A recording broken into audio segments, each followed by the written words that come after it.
осы қолыма бір кітап түсті.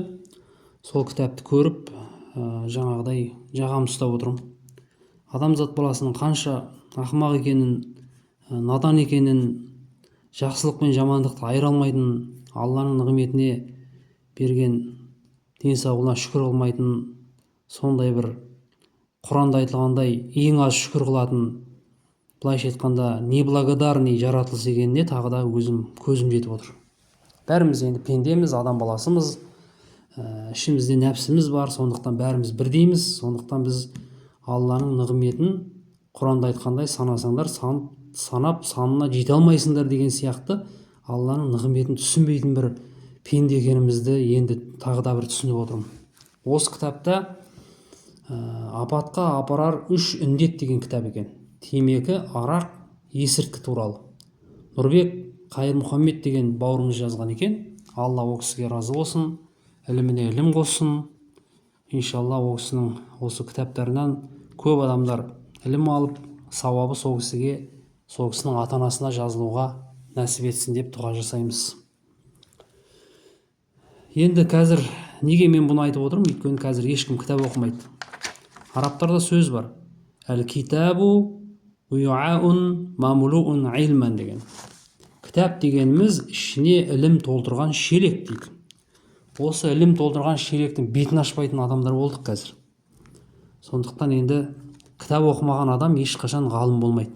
Кітап оқымаған адам ешқашан дұрыс адам болмайды. Кітап оқымаған адам тіпті дұрыс спортсмен бола алмайды. Майк Тайсон айтады ғой, мен ең алғаш жаңағы бірінші чемпион болып шыққан кезде маған тренерім дейді, том-том кітап әкеліп берді дейді. Оқы мына кітап деп айтты дейді. Сонда мен айтпайды, мен кітап оқи алмаймын, мен мектеп оқи алмаған адаммын, мен басқаның бәрін істейін, бірақ кітап оқымай ақ қояйыншы деп айттым дейді. Сонда айтты дейді, чемпион болу үшін ең бірінші сенің шартың, сен кітап оқуың керек деп айтты дейді. Айына 1-2 кітап оқымасаң, сен чемпион болам деп ойлама деп айтты дейді. Міне содан отырып кітап оқуға бастадым дейді.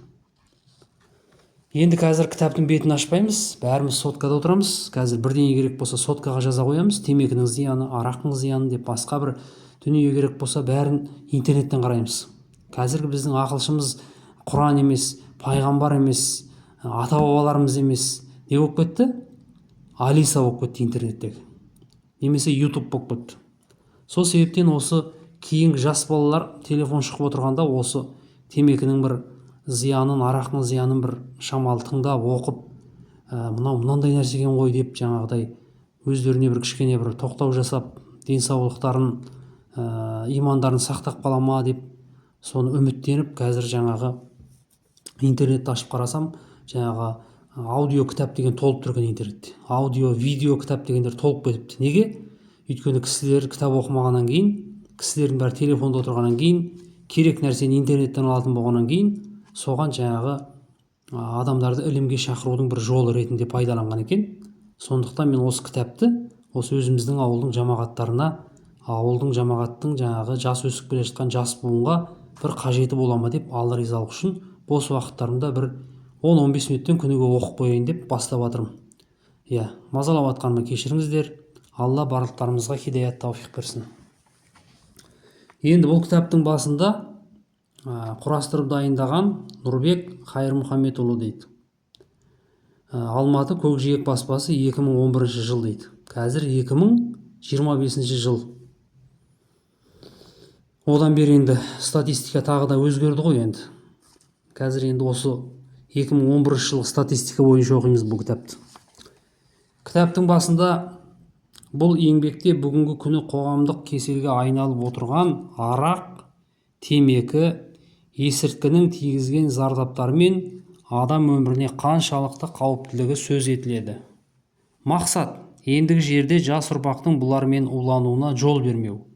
Барша оқырман қауымға арналған бұл кітап арнайы әлеуметтік сауалнама нәтижесінде статистикалық мәліметтерге, зерттеулерге сүйенумен, сондай-ақ адам сезімін селт еткізетін мағыналы өлең, әңгімелермен қатар имандылық жағын қоса сөз етумен де құнды дейді. Бірінші бөлім темекі.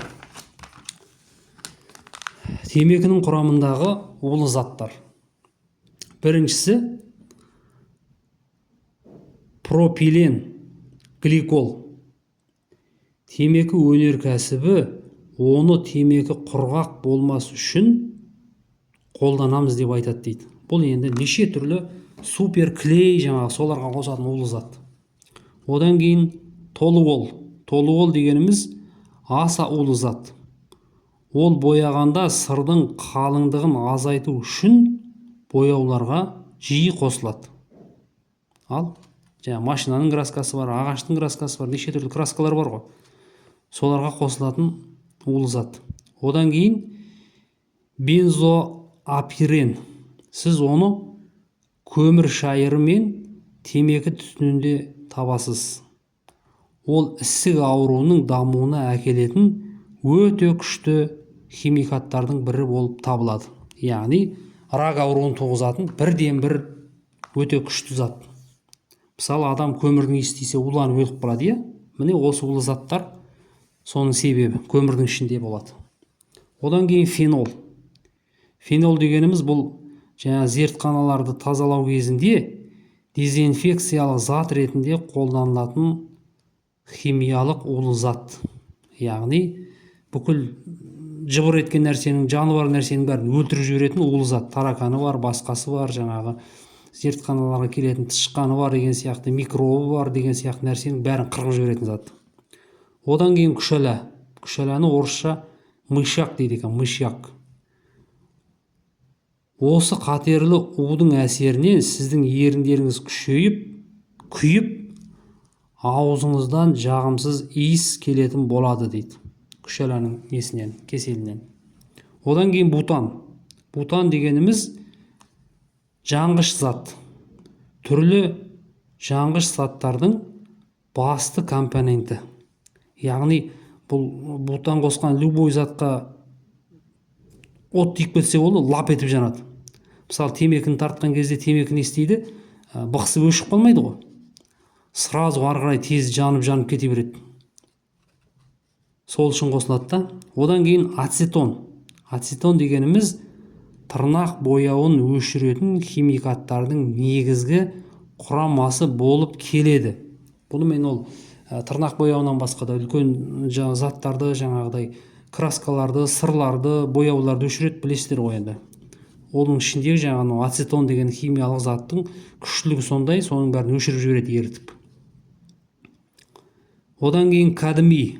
Кадмий өкпені, бүйректі және миды зақымдайды. Ағзадан көп жылдар бойы шықпай сақталады. Бұл жаңағы электронды техникалардың батарейкаларына қолданылатын зат екен. Одан кейін қорғасын. Қорғасынмен улану салдарынан темекі шегушінің лоқсығысы кеп тұрады. Ми жасушалары зақымдалады және өсуі тежеледі. Яғни бала кезіңнен темекі тартсаң, онда сенің миың құрыды дей беріңіз. Одан кейін сенен туған бала көк ми болып туады деген сөз. Одан кейін аммоний.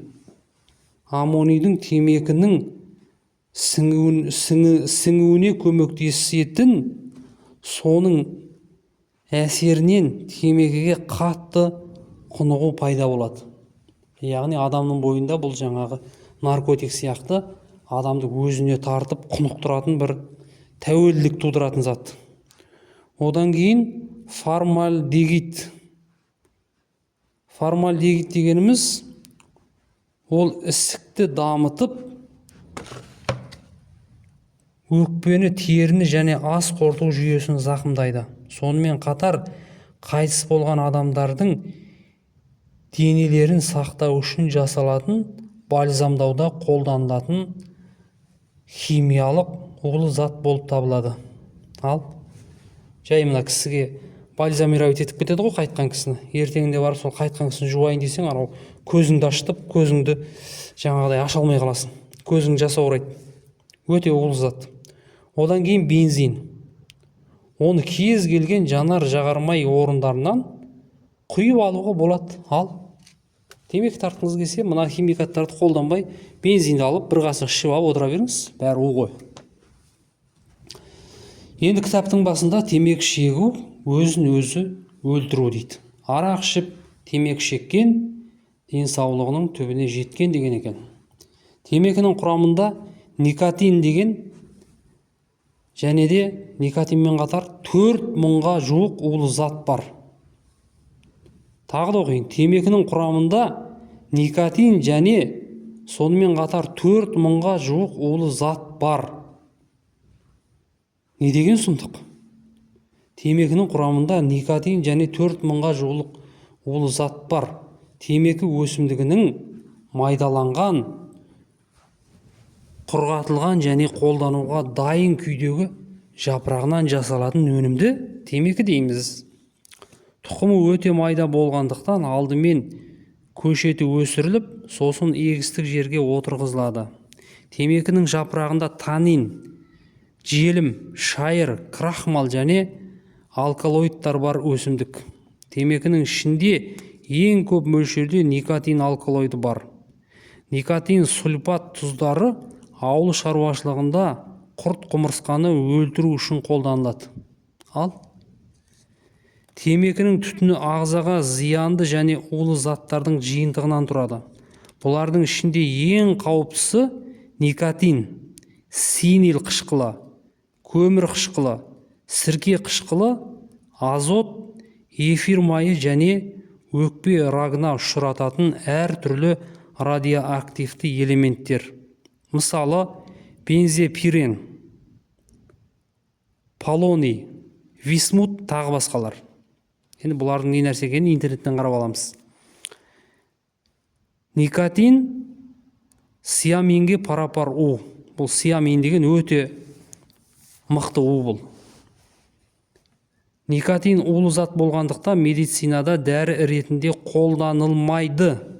Мәселен, 5-6 тамшы никотинді итке берсе, сол заматта өліп кетеді. Ал бір қорап темекінің құрамындағы никотинді инемен шаншыса, адам әп-сәтте көз жұмады. Яғни шприцке құйып ап, тамырыңыздан беріп кеп жіберсе, сразу өліп қаласыз. Алайда адам ағзасы никотинді қан арқылы емес, тыныс жолыменен өкпе арқылы қабылдайтын болғандықтан, бірден емес, баяу өлім арқылы өзінің түбіне өзі жетеді. Темекінің құрамындағы улы заттардың саны 70-тен 300-ге дейін жетеді. Алайда темекі шегу кезінде улы заттар одан сайын арта түседі.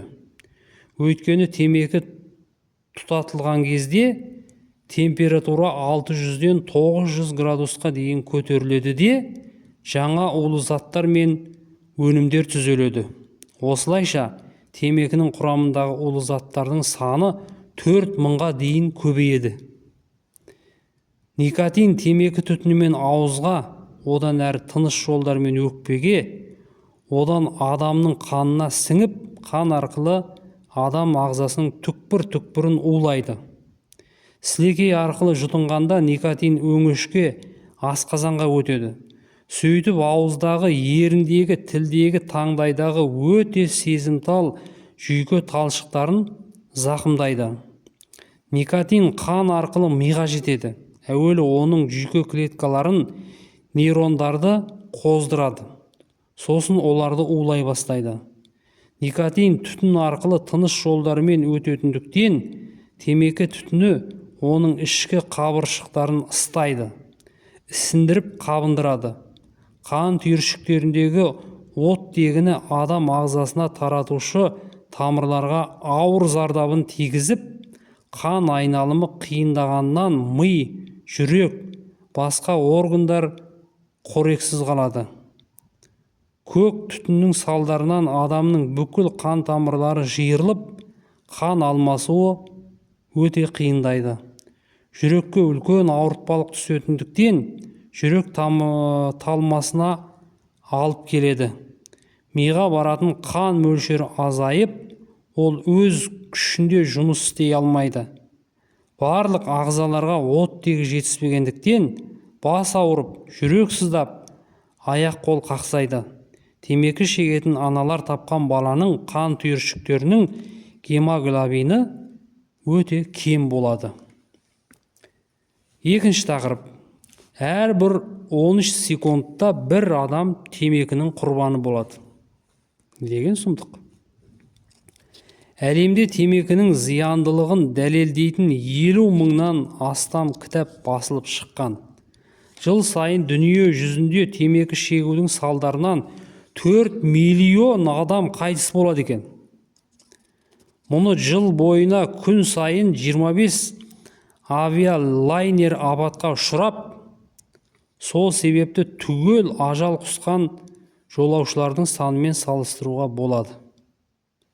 Бүгінде жер шарында 1,2 миллиард, яғни 1 миллиард 200 миллион адам темекі шегетін көрінеді. Дүниежүзілік денсаулық сақтау ұйымының дерегі бойынша 1997 жылы темекіден 3 миллион адам қайтыс болған болса, бұл көрсеткіш жыл сайын 33%-ға өсіп отырған.